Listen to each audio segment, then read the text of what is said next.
I'm 69 years old, and I have 4 to 6 months to live. Pancreatic cancer, the same disease that killed my wife Sarah 28 years ago. Maybe that's fitting. We'll both die from the same thing, just separated by 3 decades. But before I go, I need to tell you about 3 high-8 tapes buried in a waterproof case in my basement, footage I captured in the summer of 1997 that proves Bigfoot exists as an intelligent, emotional, social species. 47 minutes of continuous surveillance drone footage showing 7 individuals, what appeared to be a family group, engaged in behaviors that demonstrate culture, teaching, and grief. An adult teaching younger members specific techniques with patience and physical guidance. A family forming a circle around a deceased infant, each member touching the body in sequence while vocalizing in coordinated low-frequency calls. I watched them mourn, watched them teach, watched them love each other in ways that proved they weren't just intelligent animals, but conscious beings deserving of the same protections we extend to humans. And I've hidden this footage for 27 years, never released it, never told anyone except my daughter, who found the tapes 2 weeks ago while helping me prepare for hospice. I hid it because releasing the footage would have destroyed me. Federal prosecution for violating FAA regulations, national park restrictions, my security clearance terms. The drone technology itself was classified defense contractor property. Releasing the footage meant prison. But more than that, I hid it because the world isn't ready to see Bigfoot as people. We'd treat them as specimens, as targets, as problems to solve, rather than beings to protect. The footage is too clear, too detailed. Shows facial expressions, individual features, family dynamics, clear enough that anyone watching would recognize these as persons, not animals, and that recognition would trigger hunting parties, government capture operations, habitat destruction. I've lived with this burden for 27 years, the only human to ever witness this family's intimate moments, the guardian of a secret that isolated me, defined me, consumed me. But my daughter said something that changed everything. Dad, you don't owe the government anything, you owe them the truth. So I'm releasing the tapes, surrendering to federal authorities, facing prosecution and death simultaneously, because the family I witnessed deserves better than my silence, deserves to have their existence acknowledged with the reverence it demands. This is the story of the web tapes, hidden for 27 years, released by a dying man, protected by the daughter who understands that some secrets cause more harm kept than shared. Before we begin, I'd love to know, where are you watching this from today? Drop your location in the comments. Now, let me show you what I captured in the Olympic National Forest in 1997. Sarah died in January 1996.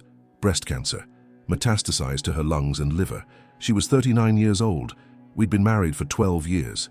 I was an aerospace engineer at Boeing, working on classified drone surveillance systems.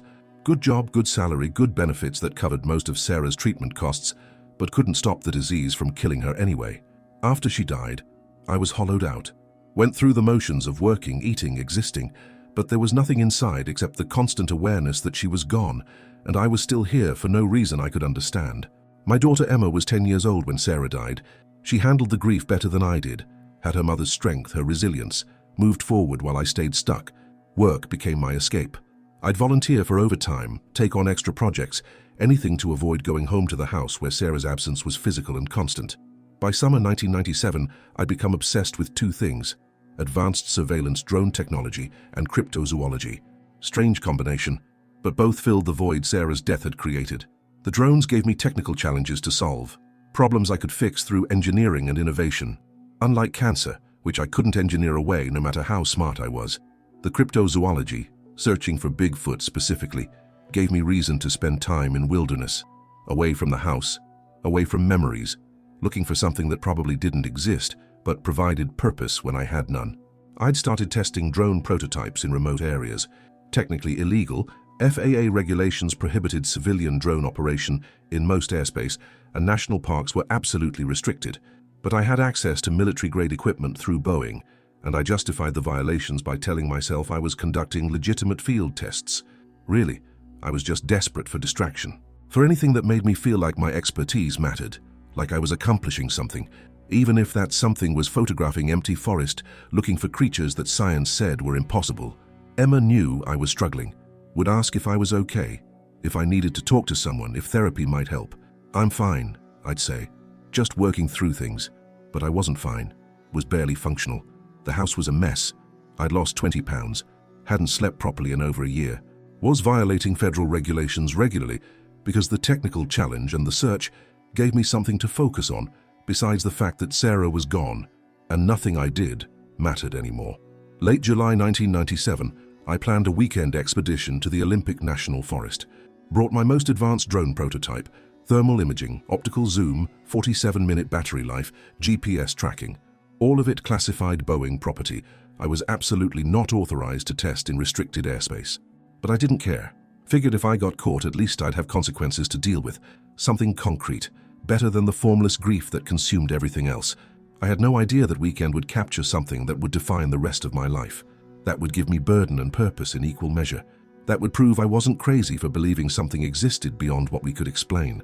I hiked deep into the Ho River Basin, one of the most remote areas in Olympic National Park. Dense temperate rainforest, limited trails, minimal human presence. Perfect for testing surveillance equipment without witnesses. Set up camp near a ridge that gave clear sightlines over a river valley. Launched the drone at 6:47 a.m., just as dawn light was breaking through the canopy. The plan was simple. Test the thermal imaging at various altitudes, capture baseline wildlife data, verify the optical zoom functioned properly in forest conditions. Routine field testing disguised as wilderness camping. I was watching the live feed on my laptop, monitoring battery life, adjusting camera angles, mostly seeing deer, elk, occasional bear signatures on thermal. Then at 7:23 a.m., the thermal imaging picked up something unusual. 7 heat signatures in a clearing maybe half a mile from my position. Large, bipedal, moving with coordination that didn't match any known wildlife behavior. I adjusted the optical zoom, brought the camera into focus on the clearing, and I saw them clearly. 7 Bigfoot individuals, different sizes, 2 large adults, 3 medium-sized juveniles, 2 smaller children. A family group. They were arranged in a rough circle, engaged in some kind of coordinated activity. The largest adult was demonstrating something with rocks, while the others watched with clear attention. My hands started shaking. This was it. This was proof. Not a brief glimpse or blurry photograph, but sustained high-quality footage of multiple individuals engaged in complex social behavior. I checked the recording, confirmed it was capturing everything. The drone had 41 minutes of battery remaining. I was going to document as much as possible before power ran out. The thermal imaging showed distinct body heat signatures for each individual, different core temperatures, different heat distributions. Proof these weren't humans in costumes. The thermal patterns were wrong for human physiology. The optical zoom captured details I couldn't believe. Facial features, individual characteristics. One of the juveniles had a distinctive scar across its shoulder. One of the adults had graying hair around its face. These weren't generic creatures. They were individuals with unique features, personal histories written in their physical forms, and their behavior was unmistakably intelligent. The large adult was teaching, would demonstrate a technique, stacking rocks in specific patterns, then step back and let the juveniles try, would correct their approach with gentle physical guidance, patient, methodical, the same pedagogical method humans use. This wasn't instinct, this was culture, intentional teaching, intergenerational knowledge transfer. I should have been euphoric. This was the discovery of the century, proof that Bigfoot existed not as some primitive ape, but as an intelligent species with complex social structures and teaching behaviors. But as I watched the footage, a different emotion took over. Dread, because I understood immediately what releasing this would mean. The clarity of the footage was too good. You could see their faces, count their fingers, observe their family dynamics. This wasn't the typical blurry Bigfoot video that could be dismissed. This was irrefutable documentation of intelligent life. And if I released it, what would happen? Scientific expeditions flooding the Olympic Peninsula, government agencies claiming jurisdiction, hunters treating them as trophies, the media turning their existence into spectacle. This family, peacefully teaching their young in a remote clearing, would become the most hunted beings on the planet. I kept filming, but a cold understanding was settling over me. I couldn't release this, no matter what it meant for science, for my career, for proving I'd been right about their existence. Some discoveries are too dangerous to share. At 7:38 a.m., something happened that broke my heart. The smaller children were playing, chasing each other in circles while the adults and juveniles continued their teaching session. Standard childhood play behavior across numerous intelligent species. Then one of the children fell, tumbled down a small slope and lay still for a moment, clearly hurt but not severely, probably just stunned from the impact. The largest adult immediately moved to the child, knelt beside it, checked for injuries with hands that showed remarkable dexterity and obvious concern. The child was crying. I couldn't hear it, but could see the distress in its body language. The adult gathered the child into its arms, held it close, made comforting gestures, rocking slightly, stroking the child's head, the same soothing motions human parents use with hurt children. The child calmed, stopped crying, clung to the adult, parent I assumed, with obvious trust and relief. I was watching parental love. Across species lines, across every difference between them and us, the fundamental truth was undeniable. That adult loved that child, would protect it, would comfort it, would do anything to keep it safe. And I was violating their privacy, recording their intimate family moments without consent, using military surveillance technology to spy on beings who deserved the same privacy protections we'd extend to any human family. The drone battery hit 15% at 8:04 a.m. I had maybe 10 minutes of flight time remaining. Should have been retrieving the drone, preserving power for return flight, but I kept filming, because what I was witnessing mattered more than protocol or power management. At 8:09 a.m., something happened that would haunt me for 27 years. If you're watching this and you've ever discovered something that changed everything you believed, something so profound you couldn't share it without destroying what made it meaningful, stay with this story. My colleagues said nobody would understand why I hid this footage, but if you're still here, you're proving them wrong. Hit subscribe. Help me show that some truths are too precious to expose, some discoveries too sacred to exploit. Now that morning in 1997, the family had moved to a different area of the clearing. The teaching session was over. Now they were gathered in a tight circle around something I couldn't initially see. I adjusted the zoom, brought the camera closer, and my breath caught. In the center of their circle was a small body, an infant, not moving. The heat signature on thermal imaging was fading, recently deceased, body temperature dropping rapidly. They'd lost a child. What I witnessed next would prove beyond any doubt that these beings experienced grief, understood death, possessed emotional depth rivaling human consciousness. Each family member approached the small body in sequence. Not randomly, there was clear order, obvious ritual structure. The largest adult first, then the second adult, then the juveniles in descending age order. Finally, the two children. Each one touched the infant, placed both hands on the small chest, held contact for several seconds while making vocalizations I couldn't hear but could see in their body language, mouths moving, chests expanding with deep breathing, coordinated behavior suggesting harmonized sound. They were singing or chanting, some form of vocal ritual performed in unison around their deceased family member. This wasn't instinct. This was ceremony. Coordinated mourning ritual requiring cultural transmission, teaching, shared understanding of death's significance. The ritual lasted 18 minutes. I captured every second, watched through tears as this family honored their dead with more grace and intention than I'd seen in many human funerals. When the sequence ended, the largest adult carefully gathered the infant's body, cradled it with such tenderness it made my chest ache, carried it to the edge of the clearing where the forest was densest. The others followed in procession, solemn, deliberate, a funeral march for a being no one in human civilization believed existed. I lost sight of them as they entered the tree cover. The drone battery was at 8%, critical level. I had maybe 5 minutes before automatic emergency landing protocols would engage.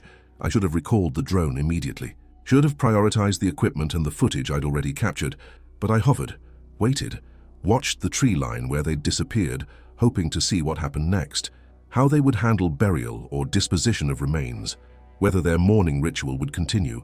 At 8:14 a.m., battery at 4%, the largest adult emerged from the forest alone, returned to the center of the clearing where the ritual had occurred, and it looked up, directly at my drone. The creature had known. The entire time, it had been aware of the surveillance, had heard the drone motors or sensed the presence of technology monitoring them, and it had allowed the filming to continue anyway. It stood in the clearing, looking directly at the camera, and made a deliberate gesture. Both hands raised, palms out, then brought together in front of its chest, then opened wide, pushing outward. I didn't need translation. The meaning was unmistakable. We see you. We know you're watching. We shared this with you deliberately. Now go. Leave us to our grief. I recalled the drone immediately, brought it back to my position with 2% battery remaining, barely making it before power failed completely. I sat at my campsite with the laptop, reviewing the footage I'd captured. 47 minutes of continuous recording showing intelligence, teaching, mourning ritual, and direct acknowledgement of surveillance. Proof. Undeniable, irrefutable proof that Bigfoot existed as a sapient species with culture, emotional depth, family bonds, and understanding of death. I had what every cryptozoologist dreams of, evidence that would revolutionize human understanding of intelligence, consciousness evolution, and I understood with perfect clarity that I could never release it, because that family had suffered a loss. Had mourned together in privacy they'd selected specifically because it was remote from human presence. And I had violated that privacy with military surveillance technology. If I released the footage, I'd be sharing their tragedy with the world, turning their grief into spectacle, exposing their mourning ritual to analysis and skepticism and exploitation. They deserved better. That infant's death deserved more respect than becoming proof of Bigfoot existence. I copied the footage to 3 Hi-8 tapes, encrypted the files, destroyed the SD cards from the drone, filed a false flight report claiming equipment failure and lost data. The web tapes entered burial in my basement the same day I'd captured them, and I carried the secret alone. Over the following months, I returned to the Olympic Peninsula repeatedly, never launched the drone again, couldn't bring myself to violate their privacy a second time, just hiked, observed from a distance, looked for signs of the family without interfering. I never saw them again, not in person. They'd moved deeper into the forest, away from the area where I'd witnessed their mourning, probably specifically to avoid further surveillance, but I thought about them constantly, reviewed the footage weekly, studied every frame, every gesture, every moment of the 47-minute recording.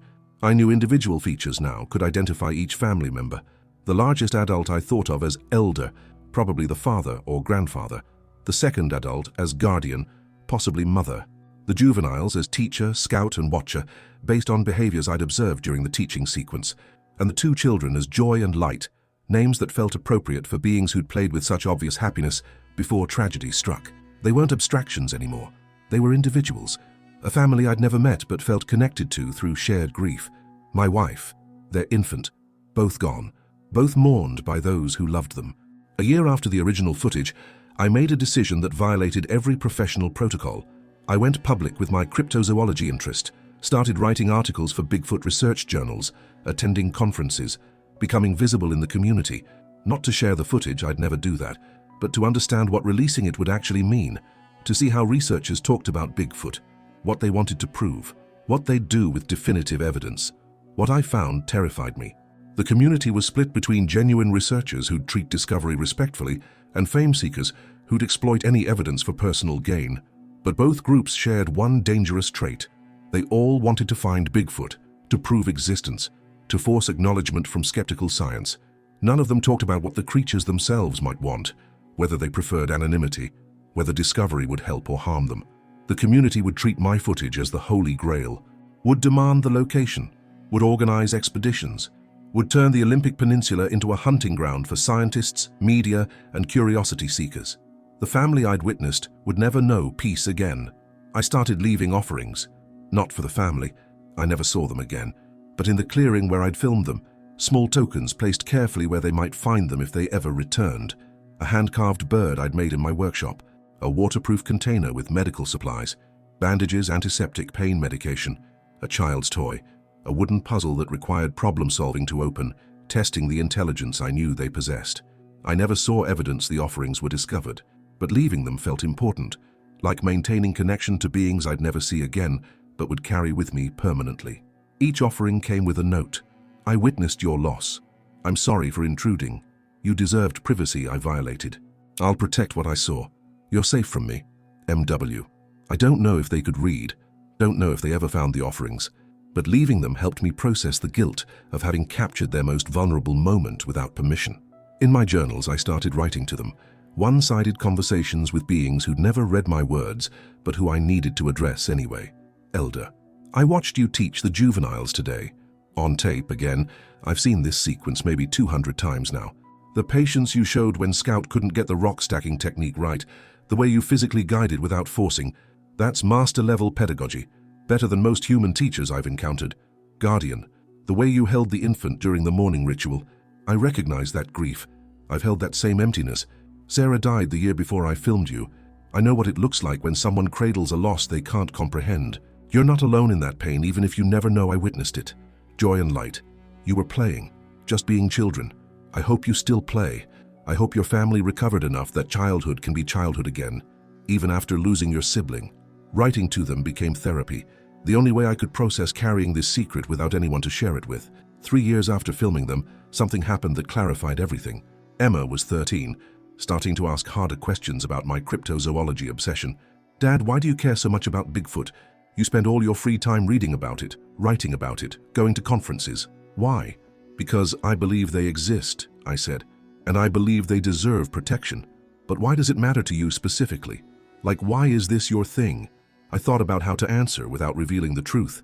Because your mom died from something we couldn't control, couldn't prevent, and maybe proving something exists that everyone says is impossible makes me feel like not everything is as hopeless as cancer felt, like there's still wonder in the world, still things worth protecting. Emma hugged me. You know Mom would want you to be happy, right? Not just searching for things you can't find. I know, I said. But what I didn't say, I found them. I found proof of wonder and intelligence and love existing outside human understanding.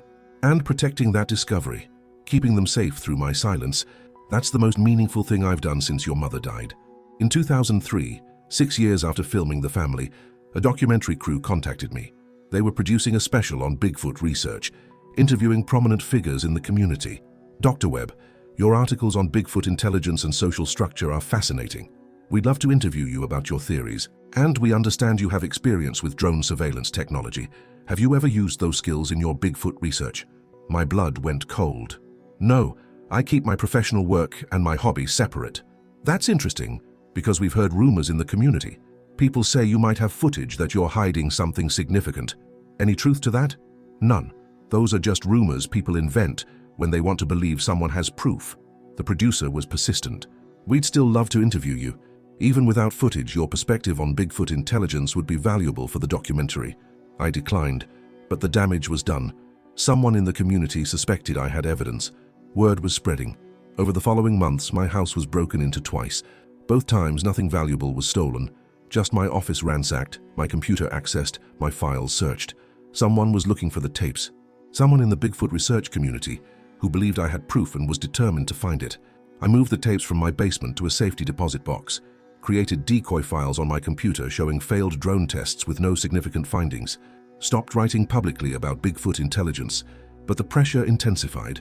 Researchers would contact me, asking pointed questions about my drone work, whether I'd ever captured anything unusual, whether I'd be willing to share field notes. The community that had given me purpose was now a threat. The people who claimed to want to protect Bigfoot were hunting for proof they'd exploit the moment they found it. I stopped attending conferences, stopped writing articles, withdrew from the community completely. Emma noticed. Dad, you're isolating again. This isn't healthy. I'm fine, just busy with work. No, you're not fine. You're back to how you were right after Mom died, withdrawn, obsessive, not taking care of yourself. She was right. The secret was consuming me again. The burden of protecting the family while feeling hunted by people who claimed to share my values. I considered destroying the tapes, erasing the footage, eliminating the evidence so I could stop carrying this weight, but I couldn't, because that footage was proof that wonder existed, proof that Sarah had been right when she'd say, "There's more to the world than what we can explain." Proof that the family deserved protection, even if no one but me would ever know they needed it. In 2008, 11 years after the original filming, I received a package with no return address. Inside was a carved wooden figure, crude but deliberate, a human form holding what appeared to be a bird. Wrapped with it was a piece of bark with charcoal markings, not words, symbols, but the meaning was clear enough. We found your offerings. We understand. Thank you for the silence. They knew. The family knew I'd been leaving tokens, knew I'd kept their secret. And this was acknowledgement, gratitude, connection across impossible boundaries. I cried holding that carved figure, because it meant my silence had mattered, that protecting them had been the right choice, that the family I'd violated with surveillance had somehow forgiven the intrusion and recognized the protection I'd offered afterward. I placed the carved figure on my desk beside a photo of Sarah, two reminders of the most important lessons I'd learned. Some losses can't be prevented. Sarah's death, the infant's death. Both were tragedies I'd witnessed but couldn't stop. But some protection is possible. I couldn't save Sarah, couldn't save the infant, but I could protect the family from exploitation, could refuse to turn their tragedy into proof for people who'd use it carelessly. That was agency. That was purpose. That was the meaningful response to loss. Protecting others from preventable harm, even when the harm you couldn't prevent has already happened. The carved figure became my reminder. My silence was active protection, not passive hiding. Every day I didn't release the footage was a day that family lived free from human interference. That was worth carrying the secret forever. I'm sharing this now because I'm dying, and the secret dies with me unless I speak. My doctors said nobody would understand why I hid proof for 27 years. But if you're still here, you understand that some truths deserve protection more than publicity. Subscribe if you believe that privacy matters, that consent matters, that not everything we discover deserves exposure. Now 2024, over 27 years of studying the footage, I documented behaviors that proved the family's intelligence rivaled human cognition in every measurable way. The teaching sequence showed pedagogical sophistication. The adult didn't just demonstrate rock-stacking technique, but broke it into components, taught each separately, combined them gradually, corrected errors with physical guidance, and repeated until the juveniles mastered the skill. That's scaffolding. That's zone of proximal development. That's deliberate educational theory applied instinctively by a being human educators needed books and training to understand. The morning ritual showed abstract thinking, understanding that death is permanent, that honoring the dead matters, that collective grief requires coordination and ritual structure. They weren't just sad, they were processing loss through culturally transmitted ceremony. And the final gesture, the adult looking at my drone and communicating "we see you, now leave," that showed theory of mind. Understanding that I was a conscious observer with intentions they could influence through communication. That's advanced cognition requiring recognition of other minds as separate centers of consciousness. These weren't smart animals. These were people using different language, different culture, different bodies, but people nonetheless. The family had selected that clearing specifically because it was remote, protected, private. They'd chosen isolation for their morning ritual because grief deserves sanctuary from observation, and I'd violated that. Used military surveillance technology to spy on their most vulnerable moment. For 27 years I carried that guilt. The footage proved they deserved privacy, proved they were conscious enough to seek solitude during loss, proved they understood sanctuary. And my violation of their privacy, however unintentional, proved that human technology had advanced beyond our ethical frameworks. We could surveil anyone, anywhere, without their knowledge or consent. The family taught me, just because you can observe doesn't mean you should. Just because technology enables violation doesn't make violation acceptable. Privacy isn't about having something to hide. It's about deserving space to be vulnerable without surveillance. The family deserved that. I'd stolen it. And my penance was protecting them from further violation by hiding the evidence of my own intrusion. The footage was too clear, too detailed, too irrefutable. If I'd captured blurry images or brief glimpses, releasing them would just fuel existing debate. Skeptics would dismiss it, believers would claim vindication, and the family would likely remain undiscovered. But my footage showed faces, individual features, family dynamics, precise location data in the GPS metadata. Everything needed to find them, track them, hunt them. Releasing it would transform the Olympic Peninsula into a war zone of competing interests. Scientists demanding access, government agencies claiming jurisdiction, media wanting spectacle, hunters treating them as trophies. The family would never know peace again. So I made a choice. This truth caused more harm revealed than protected. Not all knowledge benefits humanity by becoming public. Some discoveries are too dangerous to share, some evidence too detailed to release.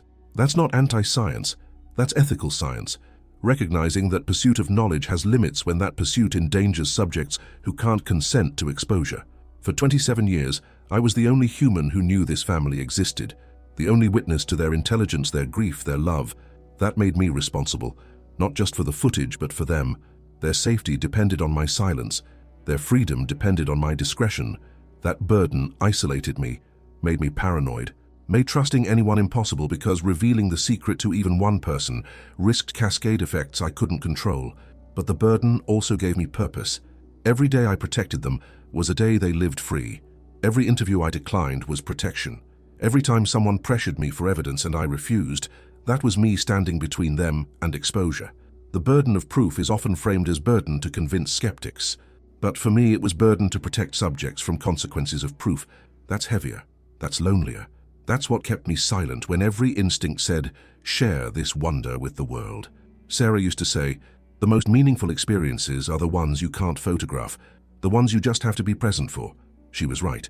The 47 minutes I spent watching that family, before I understood the implications, before the burden of secrecy set in, those were pure wonder. Witnessing intelligence and love and grief in beings science said were impossible. That experience didn't need validation, didn't need peer review, didn't need anyone else to believe me for it to be real and meaningful. I knew what I'd witnessed, knew what they were. That was enough. The modern impulse is to share everything, document everything, make every experience public for validation and likes and attention, but the most sacred experiences are the ones you carry privately. The ones that change you without needing to change anyone else. The ones that give life meaning, even if no one believes they happened. The family taught me that, and protecting them taught me that private wonder is more valuable than public proof. For 27 years, I thought redemption would come from confession, from finally admitting what I'd witnessed, from releasing the proof and facing consequences for both the illegal filming and the years of secrecy. But my daughter Emma showed me different wisdom. Dad, you don't owe the government anything. You owe them the truth. Them. The family. Not the world, not science, not the skeptics who demand proof, or the believers who'd exploit it. The family deserved truth told with reverence, deserved their story shared in ways that protected rather than exposed them, deserved acknowledgement of their humanity without revelation of their location. Redemption wasn't confession, it was protection. It was 27 years of silence that kept them safe. It was refusing to turn their tragedy into spectacle. It was honoring their privacy, even when that privacy cost me credibility, purpose, connection. My redemption came through protecting them, and continues through releasing this story, without location data, without identifying details, with the family's dignity preserved, while surrendering myself to legal consequences. That's the bargain. There's safety for my freedom. Worth it. Always worth it. I'm 69 now. The family I filmed in 1997 would be 27 years older too. The juveniles would be mature adults. The children would be grown. Elder and guardian might be deceased or declining.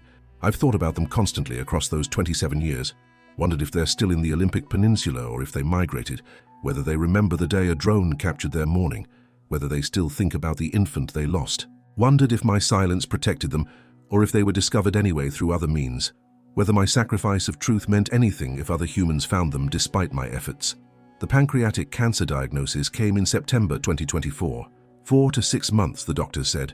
Same timeline Sarah had, same disease, same inevitable end. I knew immediately. The secret would die with me unless I made different choices. The tapes hidden in my basement would be discovered eventually, by Emma during estate cleanup, by whoever bought the house after I died, by random chance. Better to control the release, better to frame the story properly, better to ensure the family's protection continued beyond my death. But how? Release the footage and face federal prosecution while dying. Destroy it and let the truth die with me. Give it to Emma and burden her with the same secret that had isolated me for 27 years. Emma came to help me prepare for hospice in early October, started going through my things, organizing my life for the end that was approaching faster than either of us wanted to acknowledge. She found the ammunition box in the basement, waterproof case, sealed with military-grade locks. Obviously important, obviously hidden. Dad, what's in here? I'd prepared for this moment for 27 years, knew it would come eventually, but facing it was different than imagining it. Something I filmed in 1997, something that's defined my entire life since then, something I need you to see before I die. We sat in my living room. I played the footage on my laptop. 47 minutes of footage I'd watched hundreds of times, but Emma was seeing for the first time. She cried during the morning ritual, understood immediately what I'd witnessed, understood why I'd hidden it, understood the burden I'd carried. When it finished, she said, "Dad, this is proof. This is everything the Bigfoot community has been searching for. I know. And you've kept it hidden for 27 years. Yes, because releasing it would destroy them. Yes." She looked at me with Sarah's eyes, fierce and protective and wise beyond her years. "What are you going to do now?" We talked for hours. About Sarah. About the family in the footage. About what truth means when revelation causes harm. About what I owed the government versus what I owed beings who deserved protection. Emma asked the question that changed everything. "Dad, what did the family lose?" "Their infant. You saw the mourning ritual." "No, I mean, what did they lose when you filmed them?" I thought about it. "Their privacy, their sanctuary, their right to grieve without surveillance." "And what did you lose by keeping this secret?" "My credibility, my purpose, my connection to the research community. 27 years of isolation." "No," Emma said. "You lost nothing. You gained purpose. You gained meaning. You spent 27 years protecting beings who deserved protection. That's not loss. That's the most meaningful thing you've ever done." She was right. The secret hadn't taken from me. It had given me reason to live after Sarah died, had made me guardian of something precious, had transformed my grief into purpose. "But now I'm dying," I said, "and the secret dies with me unless you tell the story properly," Emma interrupted. "You don't owe the government anything. You don't owe the Bigfoot community anything. You owe them, that family, The truth told with the reverence they deserve. She pulled out her phone. I know people, environmental attorneys who specialize in protecting endangered species and indigenous peoples. They know how to tell stories that preserve privacy while demanding protection. Let me make some calls. Emma arranged everything, connected me with attorneys who understood that proof could be shared without location data, who understood that truth could be told while preserving the family's anonymity, who understood that I was dying and willing to face legal consequences if it meant the story was told correctly. We crafted a release strategy: surrender the footage to environmental protection organizations with strict geographic redaction, surrender myself to federal authorities for the drone violations, tell the story publicly, but protect the family's location permanently. The world needs to know they exist, Emma said, but they don't need to know where. We can give humanity proof without giving them a hunting map. I agreed. The web tapes would be released. I would face prosecution, and the family would remain protected through strategic revelation, proof of their existence without exposure of their location. It was the right choice, the only choice, the choice Sarah would have wanted me to make. In late October, we prepared the release. I recorded video testimony explaining the footage, the context, the 27 years of secrecy. Emma coordinated with attorneys to ensure legal protections were in place, and I watched the footage one final time, knowing it would be the last time I'd see it privately, the last time it belonged to just me and the family I'd witnessed. I focused on moments I'd memorized across 27 years, elder teaching the juveniles with such patience, guardian holding the infant with such tenderness, joy and light playing with such innocence before tragedy struck, the family in the circle mourning together with coordinated ritual, each member touching the small body, each voice joining the harmonized vocalizations I couldn't hear but could see in their synchronized breathing. And the final moment, elder looking at my drone, acknowledging my presence, asking me to leave. I'd honored that request for 27 years, had left them alone, had protected their privacy despite holding proof that would have revolutionized human understanding. Now, I was breaking my silence, but on terms that preserved their protection, terms that honored their dignity, while acknowledging their existence. Before releasing the footage, I wrote one final letter, left it in the clearing where I'd filmed them, now 27 years later, accessible by wheelchair, as my cancer weakened me too much for hiking. Emma helped me make the journey, wheeled me through forest trails to the approximate location. I couldn't be certain it was exact. GPS coordinates from 1997 weren't precise enough, and 27 years of forest growth had changed the landscape, but it was close enough. I left the letter in a waterproof container. To the family I witnessed in 1997, I violated your privacy, filmed your grief without permission, kept that footage hidden for 27 years while carrying the burden of what I'd seen. Now, I'm dying, and I'm releasing the footage, but only in ways that protect your location. The world will know you exist. They will see your intelligence, your love, your grief, but they won't know where to find you. I hope that's acceptable. I hope you can forgive both the original violation and the partial revelation. I did my best to honor your dignity while sharing truth that matters. Thank you for the carved figure, for acknowledging my offerings, for understanding that my silence was protection. I watched you love each other. That's all I needed to know. You deserved better than us finding you. Dr. Marcus Webb. Emma and I left the forest for the last time. I'd never return. The cancer was progressing too fast, my body failing too quickly, but I'd made my peace, had told the family I was breaking my silence, had left them a final message explaining my choices, had done everything I could to protect them while releasing the truth. Do you think they found it? Emma asked as we drove away. I don't know. Maybe they're not even in that area anymore. Maybe they migrated decades ago. Maybe they're all dead, and this is protecting memory rather than living beings. Does it matter? I thought about it. No, what matters is we did right by them, told their story with reverence, protected their privacy while acknowledging their humanity. That's what we owed them, whether they know it or not. The footage was released in early November, 3 weeks before I'm recording this final message. The response was exactly what I'd feared and expected. Immediate sensation, massive media attention, scientific community demanding access to location data, Bigfoot hunters organizing expeditions to the general Pacific Northwest region. But the specific location remained protected. The attorneys had done their work well, and Emma had told the story properly, emphasizing the family's right to privacy, their obvious intelligence and emotional depth, the ethical necessity of leaving them undisturbed. Some people understood, others demanded proof of location. The debate raged exactly as I'd predicted, but the family, if they still live in that region, remained unfound, protected by strategic ambiguity, safe because we'd told enough truth to prove their existence, but not enough to enable their capture. I surrendered to federal authorities on November 8th, arraignment scheduled for December 12th, likely after I'll be dead. The cancer is moving faster than anyone predicted. Maybe 2 weeks left, the hospice nurses say. So this is it, the final act. The web tapes released. Legal consequences accepted. The family protected as well as possible. And me facing death the same way Sarah did, with cancer eating away everything except the certainty that some choices were worth their costs. I don't regret the 27 years of silence. Don't regret the release. Don't regret protecting them even when it isolated me. I watched them love each other. That was enough. I'm recording this on November 18th, 2024. Hospice says I have maybe a week. The pain is manageable with medication, but the clarity is fading. Need to finish this while I can still think straight. Emma is here, holding my hand while I record, the same way Sarah held my hand 28 years ago when she was dying from this same disease. The web tapes have been public for 2 weeks. The response is everything I feared and hoped for.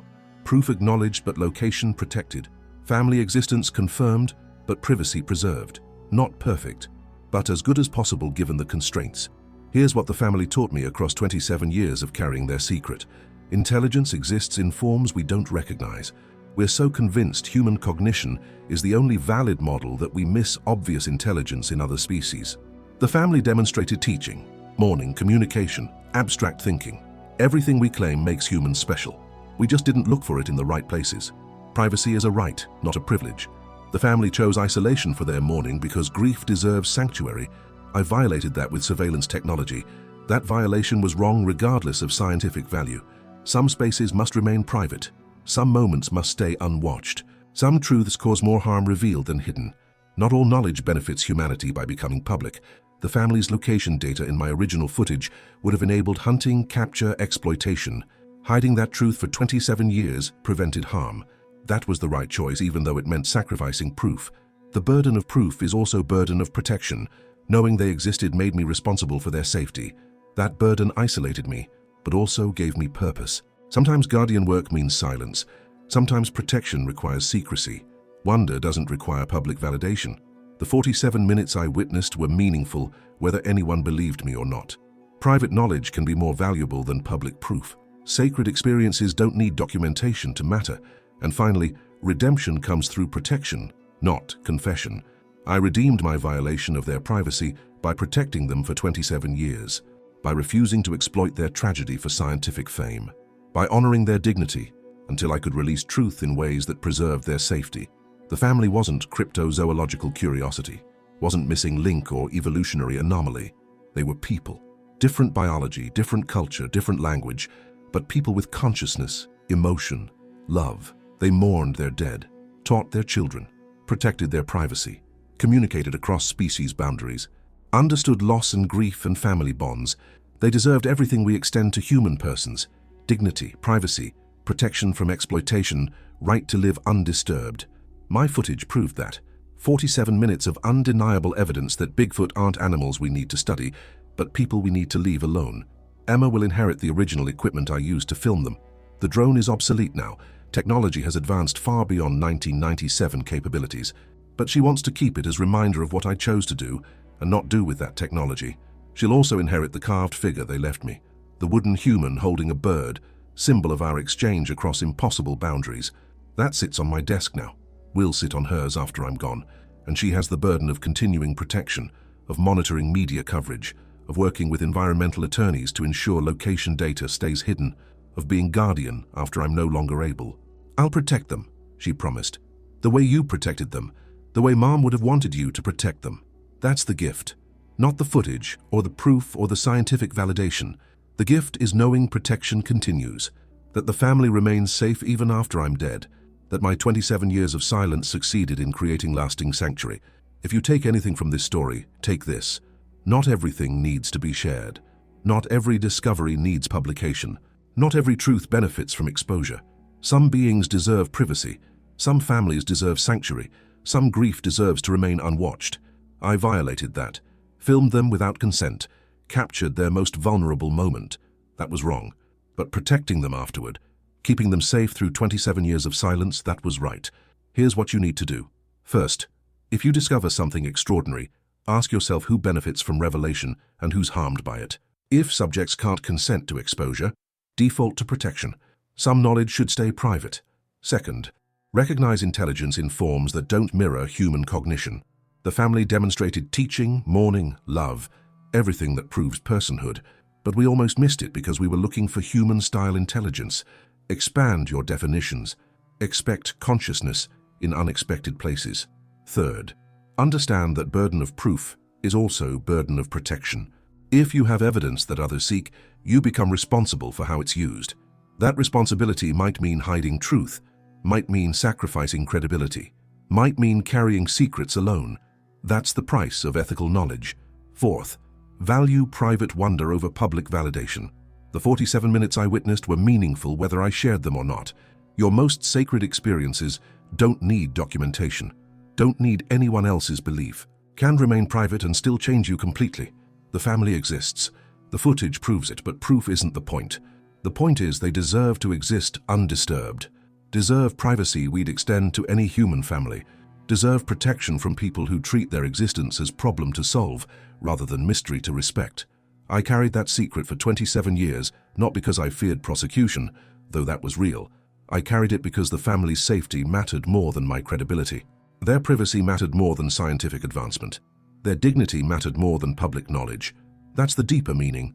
Some beings are more valuable protected than discovered. Some truths serve humanity better kept than shared. Some love, the fierce protective love of a guardian for vulnerable subjects, matters more than fame or proof or validation. Share this if you've ever kept a secret that isolated you, if you've ever protected someone at cost to yourself, if you've ever chosen privacy over publicity. Comment if you believe some discoveries should remain private, that some beings deserve sanctuary from human observation, that consent matters even across species boundaries. Subscribe if you want to hear more stories about people who chose protection over proof, who valued privacy over fame, who understood that not everything humans can discover should be exposed. And if you're out there, if the family still lives in those mountains, still teaches their young, still mourns their dead, know this: I watched you love each other. That's all I needed to know. You deserved better than us finding you. I violated your privacy once, protected it for 27 years afterward, released the truth in ways meant to preserve your safety. I hope that's enough. I hope you remain unfound. I hope you live free forever. Thank you for the carved figure, for acknowledging my offerings, for understanding that my silence was love expressed across impossible boundaries.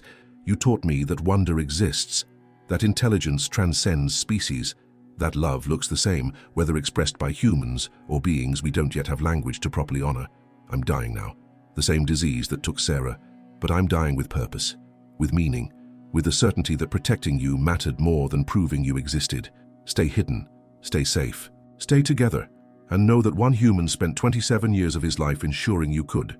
That's my gift to you, my redemption, my only meaningful response to witnessing your loss and love. The web tapes are public now, but you remain protected, and that's all that matters.